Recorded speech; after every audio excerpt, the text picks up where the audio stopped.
यहोवा ने अब्राम से कहा, अपने देश और अपने कुटुंबियों और अपने पिता के घर को छोड़कर उस देश में चला जा जो मैं तुझे दिखाऊंगा, और मैं तुझसे एक बड़ी जाति बनाऊंगा और तुझे आशीष दूंगा और तेरा नाम महान करूंगा, और तू आशीष का मूल होगा। जो तुझे आशीर्वाद दे उन्हें मैं आशीष दूंगा, और जो तुझे कोसे उसे मैं शाप दूंगा, और भूमंडल के सारे कुल तेरे द्वारा आशीष पाएंगे। यहोवा के इस वचन के अनुसार अब्राम चला और लूत भी उसके संग चला। और जब अब्राम हरान देश से निकला उस समय वह 75 वर्ष का था।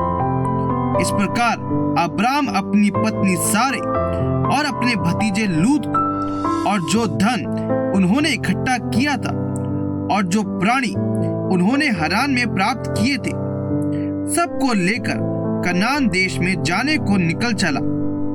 और वह कनान देश में आ गए।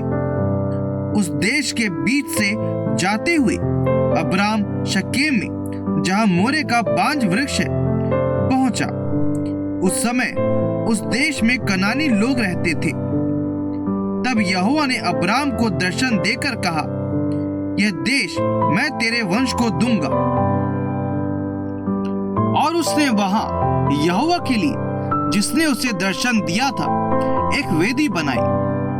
फिर वहां से आगे बढ़कर वह उस पहाड़ पर आया जो बेतेल के पूर्व की ओर है, और अपना तंबू उस स्थान में खड़ा किया जिसके पश्चिम की ओर तो बेतेल और पूर्व की ओर ए है। वहां भी उसने यहोवा के लिए एक वेदी बनाई और यहोवा से प्रार्थना की। और अब्राम आगे बढ़ करके दक्षिण देश की ओर चला गया। उस देश में अकाल पड़ा, इसलिए अब्राम मिस्र देश को चला गया कि वहां परदेशी होकर रहे, क्योंकि देश में भयंकर अकाल पड़ा था। फिर ऐसा हुआ कि मिस्र के निकट पहुंचकर उसने अपनी पत्नी सारे से कहा, सुन, मुझे मालूम है कि तू एक सुंदर स्त्री है, और जब मिस्री तुझे देखेंगे तब कहेंगे यह उसकी पत्नी है, इसलिए वे मुझको तो मार डालेंगे पर तुझको जीती रख लेंगे। अतः यह कहना, मैं उसकी बहन हूं, जिससे तेरे कारण मेरा कल्याण हो और मेरा प्राण तेरे कारण बचे। फिर ऐसा हुआ कि जब अब्राम मिस्र में आया, तब मिस्रियों ने उसकी पत्नी को देखा कि वह अति सुंदर है, और फिरौन के हाकिमों ने उसको देखकर फिरौन के सामने उसकी प्रशंसा की। इसलिए वह स्त्री फिरौन के घर में पहुंचाई गई, और फिरौन ने उसके कारण अब्राम की भलाई की, और उसको भेड़ बकरी, गाय बैल, दास दासियां, गधे गधियां और ऊंट मिले।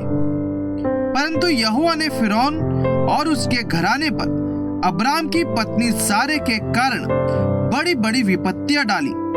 तब फिरौन ने अब्राम को बुलवाकर कहा, तूने मेरे साथ यह क्या किया?